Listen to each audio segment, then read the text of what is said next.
함께 은혜 나눌 말씀은 신약 성경 로마서 6장 3절부터 11절까지 말씀입니다. 본문을 다 함께 읽겠습니다. 무릇 그리스도 예수와 합하여 세례를 받은 우리는 그의 죽으심과 합하여 세례를 받은 줄을 알지 못하느냐. 그러므로 우리가 그의 죽으심과 합하여 세례를 받음으로 그와 함께 장사되었나니 이는 아버지의 영광으로 말미암아 그리스도를 죽은 자 가운데서 살리심과 같이 우리로 또한 새 생명 가운데서 행하게 하려 함이라. 만일 우리가 그의 죽으심과 같은 모양으로 연합한 자가 되었으면 또한 그의 부활과 같은 모양으로 연합한 자도 되리라. 우리가 알거니와 우리의 옛사람이 예수와 함께 십자가에 못 박힌 것은 죄의 몸이 죽어 다시는 우리가 죄에게 종노릇하지 아니하려 함이니 이는 죽은 자가 죄에서 벗어나 의롭다 하심을 얻었음이라. 만일 우리가 그리스도와 함께 죽었으면 또한 그와 함께 살 줄을 믿노니 이는 그리스도께서 죽은 자 가운데서 살아나셨음에 다시 죽지 아니하시고 사망이 다시 그를 주장하지 못할 줄을 알미로라. 그가 죽으심은 죄에 대하여 단번에 죽으심이요 그가 살아계심은 하나님께 대하여 살아계심이니 이와 같이 너희도 너희 자신을 죄에 대하여는 죽은 자요 그리스도 예수 안에서 하나님께 대하여는 살아있는 자로 여길지어다. 아멘. 함께 읽은 말씀을 가지고 주님과 연합한 자의 삶, 이러한 제목으로 함께 은혜를 나누고자 합니다. 터닝포인트라는 말을 자주 씁니다. 터닝포인트는 현재 진행하여 나가는 그 길과 방향에서 돌아서는 새로운 출발 지점을 말하는 것입니다. 사전적인 의미로 보면 경기의 승패를 좌우하는 분기점, 특히 그 원인이 된 플레이를 말합니다. 우리가 일생을 살아가다 보면 누구에게나 중요한 전환기, 즉 터닝 포인트, 그 반환점이라는 순간이 찾아오게 됩니다. 지금까지 살아오던 삶의 방식, 패턴, 모든 추구하던 방향성들을 모두 포맷하는 겁니다. 지우는 것이죠. 초기화하고 새로운 삶으로 첫 발을 떼는 아주 중요한 순간, 그 순간이 바로 터닝 포인트가 될 것입니다.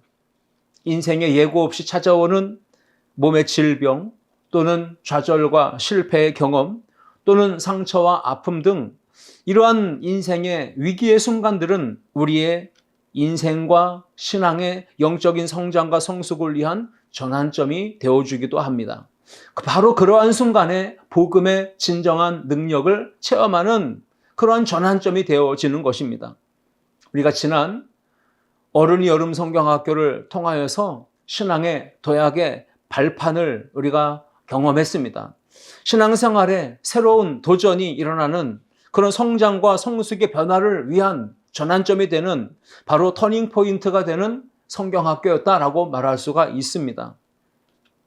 나아가서 오늘 하나님과 교우들 앞에서 주님과 연합됨 그리고 공동체의 일원이 되었다는 것을 상징하는 의미로 갖는 침례식 또한 우리의 인생과 신앙생활에 있어서 매우 중요한 터닝포인트, 전환점이 되는 것입니다. 침례는 예수 그리스도를 구주로 영접하며 하나님의 자녀로서의 특권을 받았음을 공동체 앞에서 공적인 증표를 얻는 것, 이것이 바로 침례 예식입니다. 복음의 능력, 바로 모든 믿는 자에게 구원을 주시는 하나님의 능력을 체험한 성도가 공교회 앞에서 하나님의 자녀 되었음을, 교회의 일원이 되었음을 공적인 증표를 얻는 것, 이것이 바로 침례 예식입니다.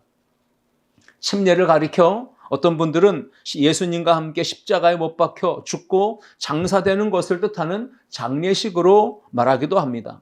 또는 예수님을 나의 영적인 새신랑으로 맞이하면서 영적으로 연합하여 하나가 되어지는 것, 바로 결혼식이라고도 이렇게 설명을 하기도 합니다. 결혼식이나 또는 침례식, 또 장례식, 이러한 여러 가지 행사들, 이벤트는 우리에게 매우 중요한 의미를 부여하고 있지 않습니까? 결혼식을 통해서 하나님의 사람들 앞에서, 하나님과 사람들 앞에서 사랑을 고백하며 부부로서의 책임을 다할 것을 맹세하고 서약합니다. 마찬가지로 침례식을 통하여서 우리의 믿음과 사랑을 하나님과 교회와 성도들 앞에서 고백하고 또 맹세하며 다짐하는 것이기도 합니다. 마가복음 16장을 보시면 기독교인으로서 침례라고 하는 이 거룩한 예식에 참여하기 이전에 먼저 반드시 갖추어야 될 중요한 조건이 있다고 하는데 그것이 바로 믿음입니다. 마가복음 16장 16절 말씀을 읽어봅니다. 믿고 침례를 받는 사람은 구원을 얻을 것이요 믿지 않는 사람은 정죄를 받으리니. 믿고 침례를 받는 사람은 구원을 얻을 것이라 했습니다. 침례가 구원의 중요한 조건은 아니지만 믿는 사람이 침례를 받는 것입니다. 예수 그리스도에 대한 온전한 믿음의 고백을 가진 자가 침례식을 통하여 구원의 확증을 얻는 것이기도 합니다. 그러면 예수 그리스도를 구주로 믿고 하나님의 자녀가 되게 하는 참된 믿음, 진짜 믿음이 있는지 없는지를 어떻게 우리가 알 수 있을까요? 나의 믿음이 구원 얻고 천국에 들어가게 하는 참된 믿음인지 그것을 말씀의 토대 위에서 항상 점검하고 확인해 볼 수 있어야 합니다. 고린도후서 13장 5절 말씀 보시면 너희는 믿음 안에 있는가? 너희 자신을 시험하고 너희 자신을 확증하라 했습니다. 시험하고 확증해 보아야 합니다. 우리는 매일 매순간 내 믿음이 참 믿음인가? 내 믿음이 정말 천국에 들어갈 수 있는 구원과 영생을 확실히 믿는 그러한 믿음의 수준에 있는가라고 하는 것을 계속해서 점검하고 시험하고 확증을 얻어야 하는 것입니다. 예수님을 믿는다고 하면서 언행의 변화가 전혀 나타나지 않는다면 그 믿음과 그 신앙은 어찌 보면 형식적인 것이고 거짓된 것이라고 말할 수 있고 가짜 짝퉁 믿음이라고 말할 수 있습니다.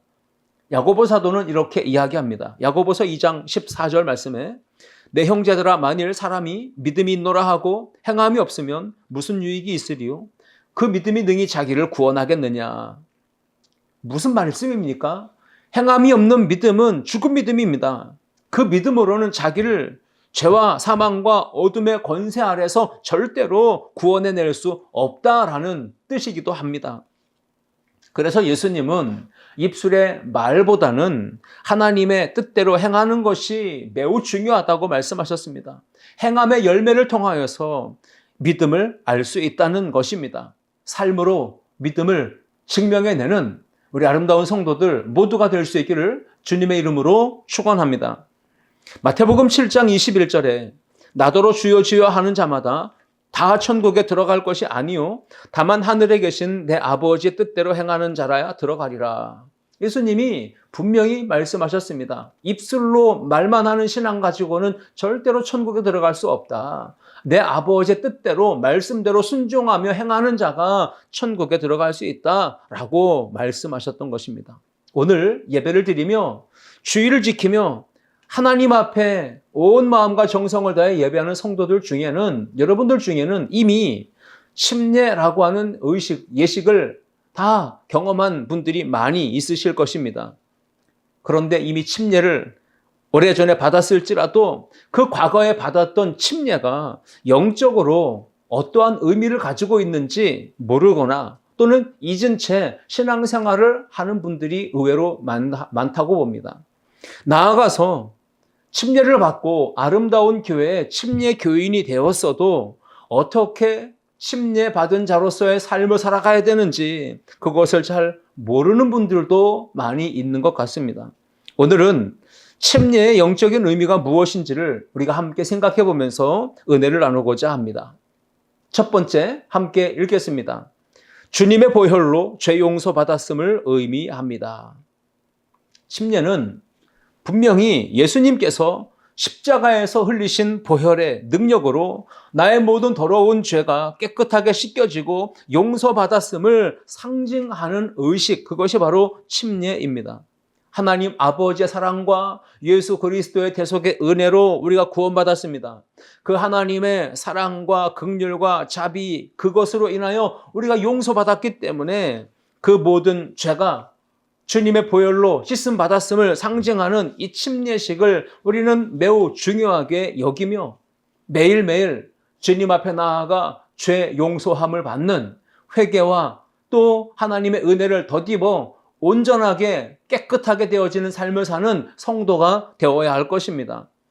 우리가 매일같이 세수하고 또 목욕하는 이유가 무엇입니까? 의도적으로든 의도하지 않든 우리는 일상 속에 살다 보면 자연스럽게 더러운 이물질이, 오물이, 때가 묻고 지저분해질 수 있기 때문에 우리 몸에 묻은 더러운 것을 깨끗이 씻어내기 위해서 매일같이 세수하고 목욕하고 씻는 것을 반복하는 것입니다.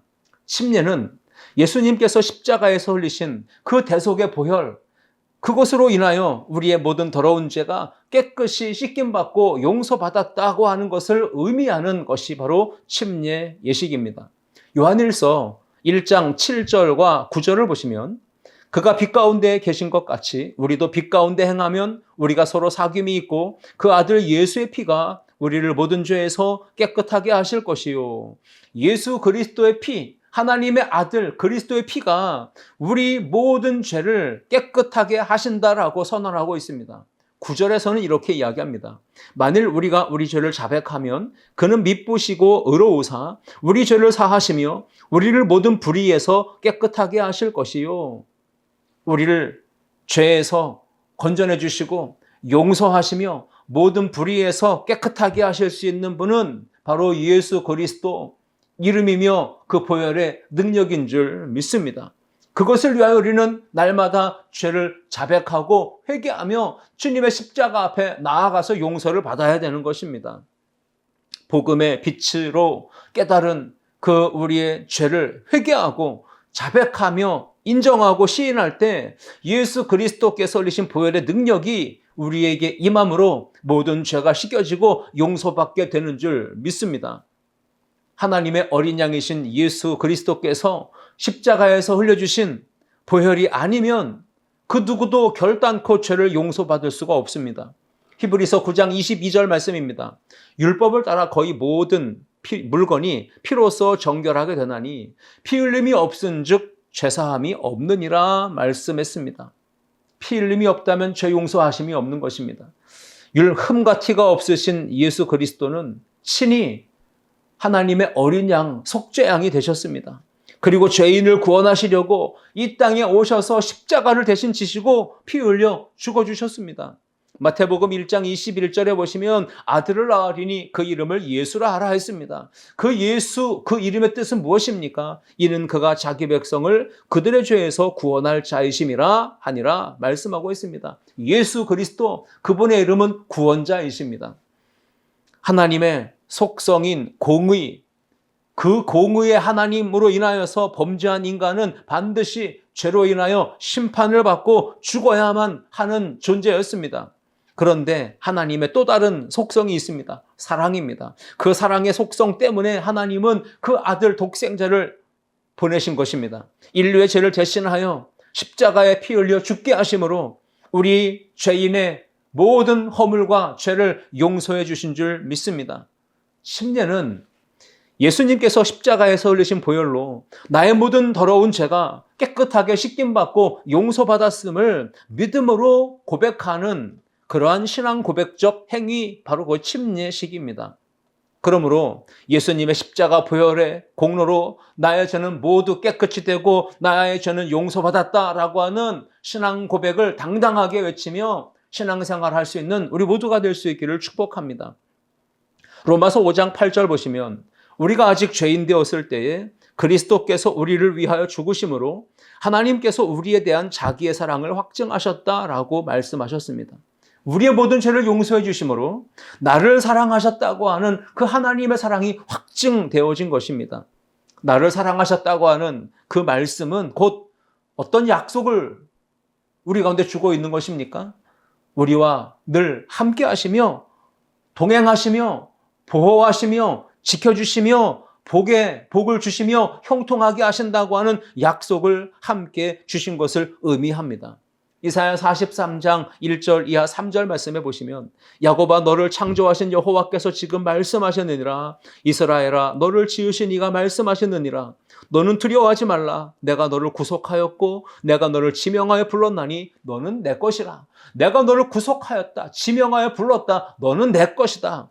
이 말씀에는 사랑이 내포되어 있고 그 사랑의 약속은 내가 너와 함께 할 것이다. 지켜주고 보호할 것이다 라고 하는 말씀입니다. 어디에서 말입니까? 물 가운데로 지나갈 때 내가 너와 함께 할 것이다. 강을 건널 때 물이 너를 침몰하지 못할 것이다. 내가 불 가운데로 지날 때 타지도 아니할 것이고 불꽃이 너를 사르지도 못하리니 대저 나는 여호와 내 하나님이요 이스라엘의 거룩한 이요 내 구원자임이라 말씀하셨습니다. 그렇습니다. 침례의 의미는 무엇입니까? 그것은 바로 주님의 보혈로 우리가 죄 용서 받았음을 의미하고 고백하고 선언하는 것입니다. 그 믿음 가지고 침례 받은 교인으로서 주님의 교회 공동체 안의 일원으로서 당당하게 살아가는 우리 모두가 될 수 있기를 주님의 이름으로 축원합니다. 둘째, 함께 읽겠습니다. 주님과 함께 죽고 함께 살았음을 의미합니다. 침례라고 하는 헬라어는 밥티조입니다. 그 의미는 온몸을 물속에 완전히 잠기게 한다라는 것입니다. 그래서 물 밖으로 다시 나오는 그 의식, 물속에 들어갔다가 다시 물 밖으로 나오는 의식, 그것이 침례 예식입니다. 여기에 두 가지 상징적 의미가 있습니다. 온몸을 물속에 완전히 잠기게 하는 것은 복음 밖에 있던 옛사람, 죄의 사람이 죽는 것을 의미합니다. 나 죽었습니다라고 하는 선언입니다. 나는 예수님과 함께 십자가에서 죽었습니다라고 하는 신앙의 고백으로 물속에 완전히 잠기는 것입니다. 그리고 물속에서 일어나 물 밖으로 다시 나오는 것은 거듭난 새 사람으로 다시 태어나는 것, 하나님의 자녀 되었음을 증명하는 확정을 얻는 그러한 의미로 우리가 물속에서 다시 밖으로 나오는 것입니다. 예수님이 죽으셨을 뿐 아니라 다시 사셨다. 부활의 생명에 내가 연합되었다라고 하는 의미로 우리 침례를 받게 되는 것입니다. 그리스도 예수와 연합하면 옛사람은 죽고 새 사람으로 거듭 태어나 새로운 인생을 살게 된다는 것을 의미하는 것이죠. 갈라디아서 2장 20절 말씀처럼 내가 그리스도와 함께 십자가에 못 박혔나니 그런즉 이제는 내가 사는 것이 아니요 오직 내 안에 그리스도께서 사시는 것이라 말씀하지 않습니까? 예수 그리스도와 함께 죽고 예수 그리스도와 함께 사는 것은 바로 연합의 은총입니다. 그 그리스도와 연합의 시간은, 순간은 터닝 포인트입니다. 영적인 기적의 사건이고 회복의 사건입니다. 예수 그리스도와 함께 죽고 예수 그리스도와 함께 장사되고 예수 그리스도와 함께 부활의 생명에 참여하는 것, 이것이 바로 그리스도와 연합하는 침례의 의식 속에 담겨있는 의미입니다. 로마서 6장 3절 이하 6절까지 말씀 보시면 무릇 그리스도 예수와 합하여 세례를 받은 우리는 그의 죽으심과 합하여 세례를 받은 줄 알지 못하느냐? 알아야 된다는 것입니다. 우리가 그리스도 예수와 연합하여 함께 죽고 함께 사는 이 거룩한 세례를 통하여 침례를 통하여 우리는 그 영적인 체험을 우리가 누리고 살아가는 존재가 되었다는 사실을 알라는 것입니다. 4절 말씀 보시면 그러므로 우리가 그의 죽으심과 합하여 세례를 받음으로 그와 함께 장사되었나니 이는 아버지의 영광으로 말미암아 그리스도를 죽은 자 가운데서 살리심과 같이 우리로 또한 새 생명 가운데서 행하게 하려 함이라. 만일 우리가 그의 죽으심과 같은 모양으로 연합한 자가 되었으면 또한 그의 부활과 같은 모양으로 연합한 자도 되리라. 우리가 알거니와 우리의 옛사람이 예수와 함께 십자가에 못 박힌 것은 죄의 몸이 죽어 다시는 우리가 죄에게 종노릇하지 아니하려 함이니 말씀하고 계십니다. 알아야 됩니다. 예수 그리스도께서 우리를 위해 십자가 지시고 고난당하시고 죽으시고 우리가 그 죽으심에 함께 연합한 자가 되고 나아가 장사될 뿐 아니라 무덤에서 다시 부활하는 그 은총의 역사에 우리가 참여하는 자가 된다는 의미, 이것이 바로 침례 예식에 담겨있는 영적인 의미인 것입니다. 음식을 먹으면 음식이 우리의 몸 안으로 들어와서 우리의 몸 안에 연합됩니다. 그리고 우리의 체내에 다양한 에너지를 또 영양분을 생명을 불어넣어 우리를 살게 하듯이 하늘에서 내려온 생명의 떡이신 예수 그리스도를 영접하면, 즉 믿으면 우리가 영적으로 그리스도와 연합되고 하나가 되어지는 놀라운 은혜를 누리고 사는 것입니다. 그것을 예수님께서는 요한복음 6장 55절과 57절까지 말씀에서 이렇게 설명하셨습니다. 성만찬 예식에 대한 의미입니다. 내 살은 참된 양식이요 내 피는 참된 음료로다. 내 살을 먹고 내 피를 마시는 자는 내 안에 거하고 나도 그의 안에 거하나니 살아계신 아버지께서 나를 보내심에 내가 아버지께로 말미암아 사는 것 같이 나를 먹는 그 사람도 나로 말미암아 살리라. 아멘. 예수 그리스도와 연합할 때 예수 그리스도의 십자가의 죽으심이 곧 나의 죽으심이 되는 겁니다.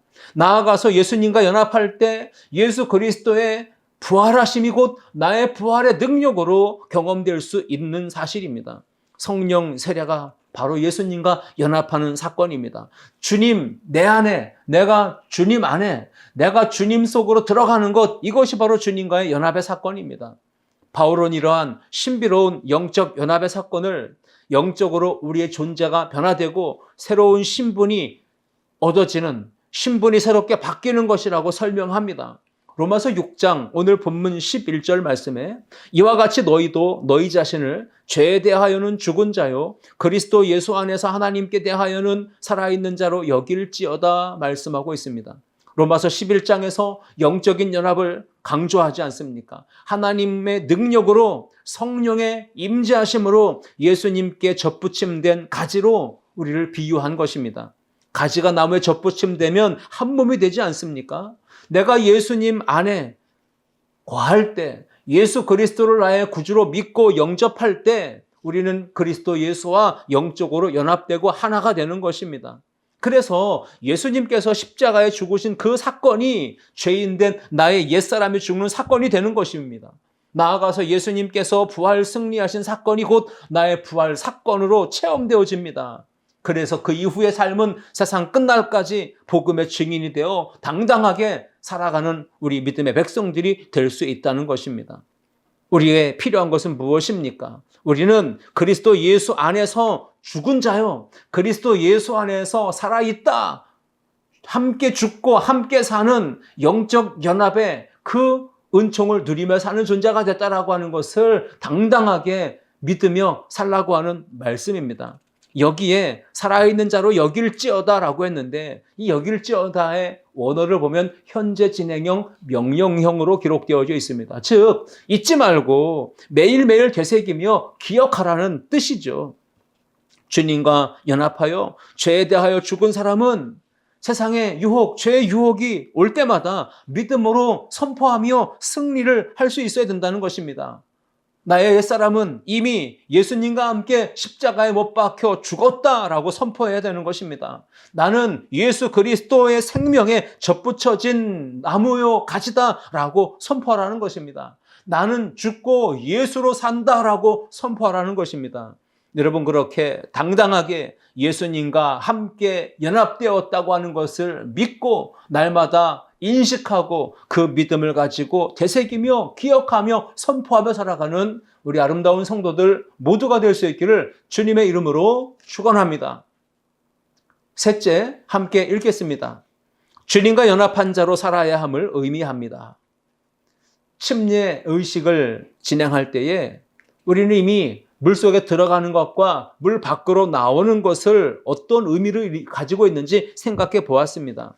물속에 들어가는 것은 곧 그리스도와 연합하여 옛사람이, 죄의 사람이 죽는 것을 의미한다고 했습니다.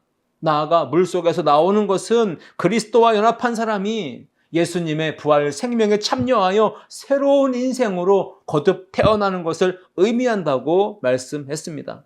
로마서 6장 5절을 보시면 만일 우리가 그의 죽으심과 같은 모양으로 연합한 자가 되었으면 또한 그의 부활과 같은 모양으로 연합한 자도 되리라. 아멘. 이 연합이라고 하는 것은 어떤 의미가 있습니까? 연합되다. 바로 주님의 죽음 속으로 내가 들어간다. 또 주님의 부활하심 속으로 내가 들어간다. 예수 그리스도의 죽으심과 부활 속에 내가 속해 살아간다라고 하는 것을 의미하는 말씀입니다.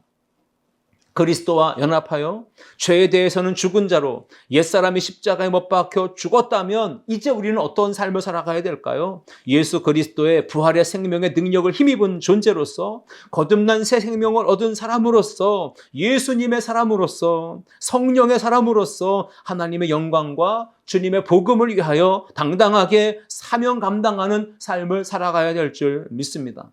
우리의 삶의 자리는 믿음을 증명하는 자리가 되어야 할 줄 믿습니다. 고린도후서 5장 17절 말씀에 그런즉 누구든지 그리스도 안에 있으면 새로운 피조물이라 이전 것은 지나갔으니 보라 새 것이 되었도다 선포하며 나아가고 있습니다. 예수 그리스도를 믿음으로 새로운 피조물, 하나님의 자녀가 되었다면, 즉 사랑과 은혜로 말미암아 탕자 같은 삶이 용서받았다면 이제는 변화된 새 사람답게 살아야 한다라는 말씀입니다.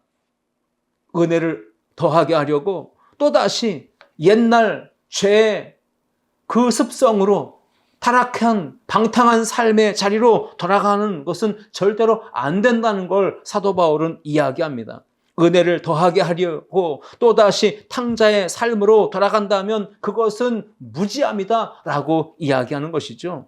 로마서 6장 1절과 2절을 보시면 바울은 옛사람이 주님과 함께 십자가에 못 박혀 죽었다면 이제는 더 이상 옛사람으로 살아가선 안 된다라는 것을 말씀하고 있습니다.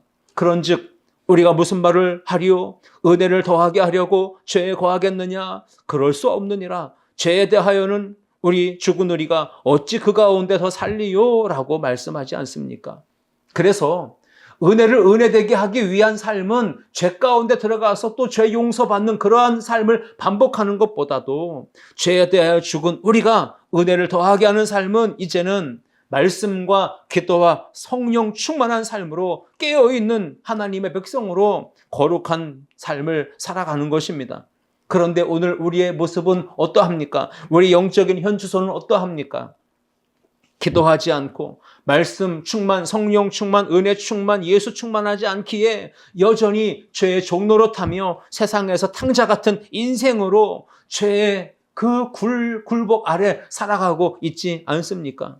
예수 그리스도 안에서 거듭난 새 사람으로서 변화된 삶을 살기 위해서는 철저하게 과거의 옛사람의 삶과 그 패턴과는 단절, 절교해야 되는 것입니다. 침례는 무엇입니까? 예수 그리스도를 나의 새 신랑으로 맞이하면서 사랑을 고백하는 것 아닙니까? 하나로 연합하는 영적인 결혼식이라고 말씀하지 않았습니까? 그러므로 이제는 과거 옛날 애인을 자꾸 생각하고 그립다고 찾아가고 만나려고 하고 한다면 사랑의 관계, 부부의 관계, 혼인 관계는 깨어지는 것입니다. 바울은 고린도 교회 성도들에게 이스라엘 백성이 홍해를 건넌 사건을 비교하여 침례받은 사건으로 설명하고 있습니다. 은혜로 구원받은 침례받은 백성이 다시 죄의 종노릇하던 세상, 즉 애굽으로 돌아가려고 하면 안 된다는 것을 말하고 있는 것입니다. 고린도전서 10장 2절 말씀 보시면 모세에게 속하여 다 구름과 바다에서 침례를 받고, 홍해 바다의 사건은 침례의 사건으로 사도 바울은 설명한 것입니다. 침례를 받음으로 예수 그리스도와 연합한 자가 되었다면 예수님만 사랑하고 예수님만 붙들고 의지하고 바라보면서 그리고 행복하게 동행하며 살아가야 될 줄 믿습니다. 바울은 침례받은 자의 삶에 대해서 이렇게 말씀합니다. 믿음의 시선을 고정해라. 하나님, 예수님, 성령님만 의지하고 바라보라. 세상에서 빛과 소금된 삶으로 선한 영향력을 끼쳐야 한다라고 하는 것을 말씀하고 있습니다. 그러기 위해서 우리는 위의 것을 추구하고 주님만 바라볼 수 있어야 됩니다. 골로새서 3장 1절부터 3절 말씀 보시면 그러므로 너희가 그리스도와 함께 다시 살리심을 받았다면 위의 것을 찾으라. 거기는 그리스도께서 하나님 우편에 앉아 계시느니라. 위의 것을 생각하고 땅의 것을 생각하지 말라. 이는 너희가 죽었고 너희 생명이 그리스도와 함께 하나님 안에 감추어졌음이라 말씀하고 있습니다. 침례받은 자의 삶, 은혜 받은 자, 구원받은 자, 하나님의 자녀된 성도의 삶은 위의 것을 찾는 겁니다. 땅의 것을 생각지 않는 것입니다. 로마서 6장 12절로 13절 말씀 보시면 바울은 더욱더 강력한 권고로 명령을 하고 있습니다. 죄가 너희 죽을 몸을 지배하지 못하게 하여 몸의 사욕에 순종하지 말고 또한 너희 지체를 불의의 무기로 죄에게 내주지 말고 오직 너희 자신을 죽은 자 가운데서 다시 살아난 자들 같이 하나님께 드리며 너희 지체를 의의 무기로 하나님께 드리라. 즉 하나님의 은혜 아래서 주님의 사랑 안에서 성령님과 말씀의 능력 안에서 살아가는 거룩한 백성이 되라 말씀하고 있습니다. 오늘 주님과 연합한 자로서 침례받은 그리스도인은 어떻게 살아야 되는지 오늘 말씀에 세 가지 교훈을 마음판에 새기시고 이 믿음 가지고 신앙생활에 승리하는 우리 모두가 될 수 있기를 주님의 이름으로 축원합니다. 주님의 보혈로 죄 용서함 받았음을 고백하며 주님과 함께 나는 죽고 주님과 함께 나는 살았습니다라고 하는 멋진 신앙 고백으로 선포할 수 있기를 축복하며 주님과 연합한 자답게 당당하게 거룩하게 하나님 백성답게 살아가는 우리 아름다운 성도들 모두가 될 수 있기를 주님의 이름으로 축원합니다. 기도하겠습니다. 살아계신 하나님 아버지 감사합니다. 오늘 아름다운 교회 성도들 침례의 영적인 의미가 무엇인지를 함께 생각해 보며 주님의 보혈로 나의 모든 죄가 깨끗이 씻음받았고 용서받았음을 고백하는 그 영적인 의식에 우리가 함께 믿음으로 동참하는 은혜가 있게 도와주시고 주님과 함께 십자가에서 죽고 주님과 함께 다시 부활의 생명에 참여한 자가 되었음을 상징하는 침례 교인으로서의 당당한 믿음을 가지고 세상을 살아가는 주의 성도들 되게 하여 주시길 원합니다. 나아가 예수 그리스도와 한 몸으로 연합된 자가 되었음을 기억하며 주님과 연합한 자의 삶을 살아가는 주의 백성 되게 하여 주시옵소서. 다시 옛삶으로 돌아가지 않게 하시고 거듭난 새 사람답게 하나님 부르신 사명의 자리에서 충성된 일꾼으로 살아가는 주의 증인된 우리 모든 성도들 되게 하여 주옵소서. 감사드리며 예수 그리스도의 이름으로 기도하옵나이다. 아멘.